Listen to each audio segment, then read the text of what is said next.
السلام علیکم ناظرین، ایک بھائی نے سوال کیا ہے کہ قرآن میں کون سی آیت میں مردوں کے لیے سونا پہننا حرام ہے؟ تو اس کا جواب یہ ہے کہ قرآن مجید جس ہستی پر نازل ہوا وہ محمد رسول اللہ صلی اللہ علیہ وسلم کی ذات ہے، اللہ کے رسول ہے۔ انہوں نے ہم سے زیادہ قرآن کو سمجھا، اللہ تعالیٰ کے احکامات کو سمجھا، تو ہمارے نبی نے، ہمارے رسول اللہ صلی اللہ علیہ وسلم نے مردوں کے لیے سونا حرام کیا ہے اور مردوں کے لیے سونا حرام کہا ہے۔ قرآن میں نہیں ہے، ہمارے نبی نے حدیث کے ذریعہ ہمیں بتایا ہے۔ ابو داؤد شریف کی حدیث ہے، حضرت علی رضی اللہ عنہ بیان فرماتے ہیں کہ ان النبی صلی اللہ علیہ وسلم اخذ حریرا فجعلہ فی یمینہ واخذ ذهبا فجعلہ فی شمالہ ثم قال ان هذین حرام علی ذکور امتی، کہ رسول اللہ صلی اللہ علیہ وسلم ایک دن اس حال میں تشریف لائے کہ آپ کے داہنے ہاتھ میں ریشم تھا اور آپ کے بائیں ہاتھ میں سونا تھا۔ پھر آپ صلی اللہ علیہ وسلم نے ارشاد فرمایا کہ یہ دونوں چیزیں یعنی ریشم اور سونا میری امت کے مردوں کے لیے حرام ہے اور میری امت کی عورتوں کے لیے حلال ہے۔ ترمذی شریف کی روایت ہے، حضرت ابو موسیٰ اشعری رضی اللہ عنہ بیان فرماتے ہیں کہ ان رسول اللہ صلی اللہ علیہ وسلم قال حرم لباس الحریر والذهب علی ذکور امتی واحل لاناثهم، کہ رسول اللہ صلی اللہ علیہ وسلم نے ارشاد فرمایا کہ ریشم کا لباس اور سونا میری امت کے مردوں کے لیے حرام کیا گیا ہے اور ان کی عورتوں کے لیے حلال کیا گیا ہے۔ رسول اللہ صلی اللہ علیہ وسلم کا حرام کرنا یہ اللہ تعالیٰ کی طرف سے ہے۔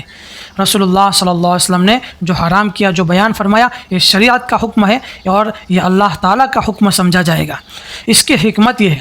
مردوں کے لیے سونا کیوں حرام کیا گیا اور عورتوں کے لیے کیوں حلال کیا گیا؟ تو اس کی حکمت یہ ہے کہ تاکہ غیر مسلموں کے ساتھ، تاکہ غیروں کے ساتھ مشابہت اختیار نہ ہو، ایمان والے کی مشابہت غیروں کے ساتھ نہ ہو۔ چونکہ ہم دیکھتے ہیں کہ غیر مسلم لوگ، مرد لوگ سونا پہنتے ہیں، ہم دیکھتے ہیں سونے کی چین، سونے کی انگوٹھیاں اور سونے کے کڑے وغیرہ ہم دیکھتے ہیں تاکہ ان کے ساتھ مشابہت نہ ہو۔ دوسری وجہ یہ ہے کہ عجمی لوگ سونا پہن کر ایک دوسرے کے مقابلے میں فخر کرتے تھے اور سونا پہن کر ایک دوسرے کے مقابلے میں برتری اختیار کرتے تھے۔ عجمی کہا جاتا ہے عرب کو چھوڑ کر، جو عربی ہے، جو عرب ہے، ان کو چھوڑ کر جتنے بھی لوگ ہیں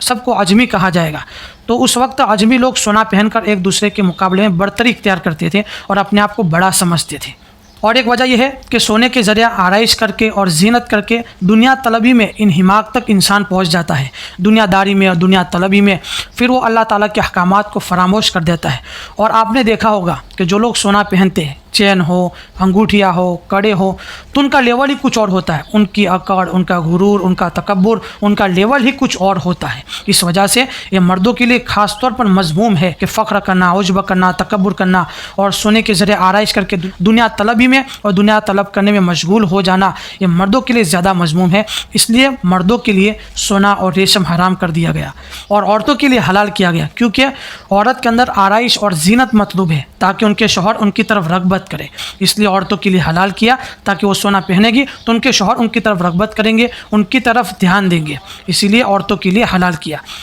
ایک اور بات کہ جب ہمارے نبی نے، ہمارے رسول اللہ صلی اللہ علیہ وسلم نے حرام کر دیا کہ مردوں کے لیے سونا حرام ہے، تو اب اس کی وجہ جاننے کی تلاش کرنے کی ضرورت ہی نہیں ہے۔ جب ہمارے نبی نے کہہ دیا، بات ختم، یہ اللہ کا اور اس کے رسول کا حکم ہے، بات ختم۔ اسی لیے کبھی بھی کسی شریعت کے حکم میں ٹوک میں نہ لگے کہ ایسا کیوں، ایسا کیوں، اس سے کئی بار انسان ایمان سے خارج ہو جاتا ہے۔ اللہ تعالیٰ میری اور آپ کی حفاظت فرمائے اور رسول اللہ صلی اللہ علیہ وسلم کے طریقے کے مطابق چلنے کی توفیق عطا فرمائے اور اللہ تعالیٰ کے احکامات پر چلنے کی ہمیں توفیق عطا فرمائے۔ اللہ اعلم بالصواب۔